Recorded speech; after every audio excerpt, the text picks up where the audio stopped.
While there are more than a dozen categories during the Oscars, there are 5 that are always the most closely watched. Yeah, all week long, local film critic Josh Bell has been discussing those nominees in a special edition of the Bell Breakdown. Now this morning, who will take the award for Best Screenplay? Let's talk about the Best Screenplay Oscars. The nominees for Best Original Screenplay are Judas and the Black Messiah, Minari, Promising Young Woman, Sound of Metal, and The Trial of the Chicago 7. As much as people criticize Aaron Sorkin for turning history into crowd-pleasing entertainment and for applying his particular brand of quippy witticisms to actual historical figures, I think The Trial of the Chicago 7 is the one of these screenplays that I actually found the most enjoyable.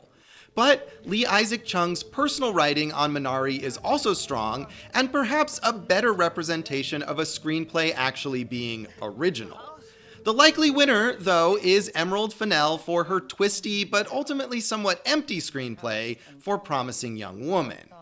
The nominees for Best Adapted Screenplay are Borat's subsequent movie film, The Father, Nomadland, One Night in Miami, and The White Tiger. My 2 favorites in this category are both playwrights adapting their own work.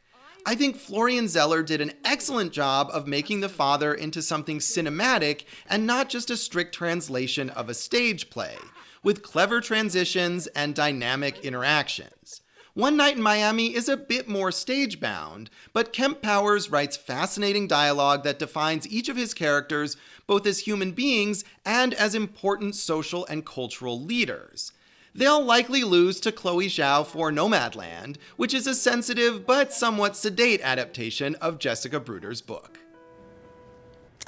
And be sure to watch the Oscars right here on Channel 13. It's an all-day event Sunday, the big show starting at 5 p.m. And then join us after the Academy Awards for a special edition of 13 Action News.